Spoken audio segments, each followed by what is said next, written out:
Nous avons eu l'occasion d'expliquer pourquoi durant le mois de Elul, on met une attention particulière sur les prières, les psaumes de David. En l'occurrence, puisque David Ameller nous représente. David Ameller, par ses chants, par ses cantiques, il exprime nos défis.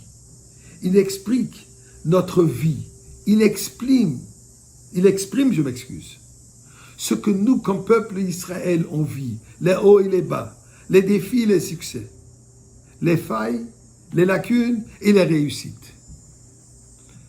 Un chapitre particulièrement qu'on récite tous durant le mois d'Elul, jusqu'à Shmini Atzeret, le psaume 27, le David Hashem Ori Vigishi Mimi Ira. Le David, un cantique de David Ameller qui dit Hashem, Dieu, Ori Vigishi, tu es ma lumière, tu es mon sauveteur. Mimi Ira, de qui et de quoi je dois craindre? Hashem Ma'oz Chayai, Dieu est ma force, tu es ma force de ma vie. Mimi Efrad, donc de qui je dois craindre. La raison classique qu'on nous donne pourquoi on lit ce psaume, puisque nous savons que durant le mois de Elul, les 13 attributs de miséricorde divine, les Yud Gimel Midot Arachamim, d'ailleurs qu'on répète durant les Selichot, pour ceux qui disent les Selichot, ou on répète durant les prières, les 13 attributs Hashem, Kel Rachum V'Chanun, etc., elles sont dévoilées, elles rayonnent durant ce mois, et le psaume, le David Hashem Ori, contient en elle 13 fois le nom de Dieu qui correspond aux 13 attributs miséricorde divine. Mais dans quel sens nous allons chercher cette miséricorde divine? Juste pour s'assurer une bonne année?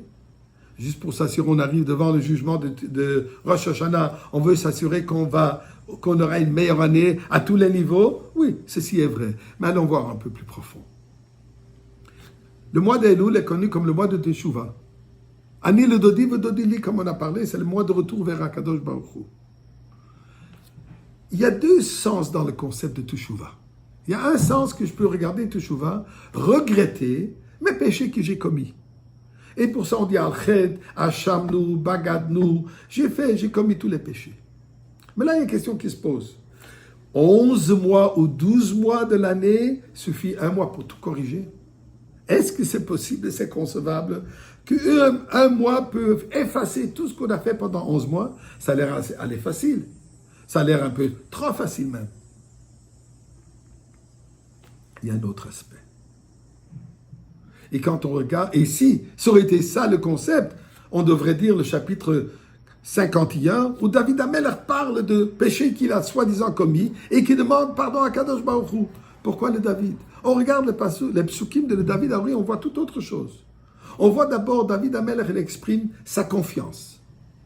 Je n'ai rien à craindre puisque Dieu, tu es mon support. Dieu, tu es ma force. Et là-dessus, j'ai confiance. Là, il continue. Une chose, je demande à Kadosh Baruch Hu, et une chose que je demande de toi, laisse-moi, je voudrais être dans ta maison durant toute ma vie. Je voudrais vivre dans la maison d'Akadosh Baruch Hu. David Ameller, il est le roi, il a toutes sortes d'occupations. Il a toutes sortes de responsabilités. Et ensuite, il dit, Dieu, je t'en prie, Shema Hashem Koli, je t'en prie, écoute-moi. J'ai peur. Al tazveni, ne me délaisse pas. Tu viens de dire que tu n'as rien à craindre. Et il termine avec quoi? Kavel Hashem chazak ve'ametz libecha, Kavel Hashem, je mets ma foi entièrement en toi, Dieu.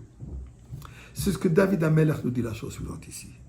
On ne parle pas des péchés individuels qu'on a regrettés, mais plutôt où est-ce qu'on se situe? Où est-ce que je suis moi?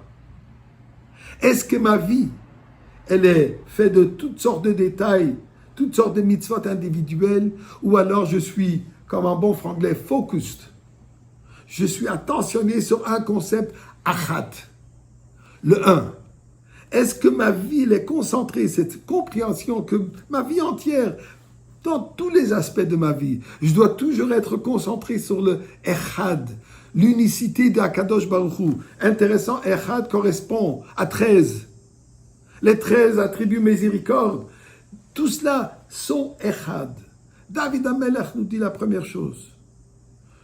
Tu es mon support pour comprendre, pour réaliser que je dois avoir mon attention sur cette unicité de toi. Je sais que j'ai des défis. Je sais que j'ai des challenges, comme on dit. Je sais que j'ai toutes sortes de difficultés que je dois surmonter. Et là-dessus, je te demande, Dieu, aide-moi à les surmonter. Mais je sais en même temps que moi, je ne dois pas perdre le nord, comme on dit. Je ne dois pas perdre le point, la cible qui est quoi? Toujours être unifié. Achat Ultimate Hashem. Je demande, là où je suis, tout ce que je fais, que je reconnaisse que c'est ta maison. Et là-dessus, nous disons, qu'avec Hashem, j'ai espoir en Dieu, que Dieu va m'aider à pouvoir toujours rester dans cet état. C'est ça le mois de Elul. Le mois de Elul, c'est pas seulement de demander pardon en tous les détails, mais le mois de Elul, c'est une prise de conscience que je dois être attentionné sur Echad. Et là, nous allons mériter Mashiach Echad.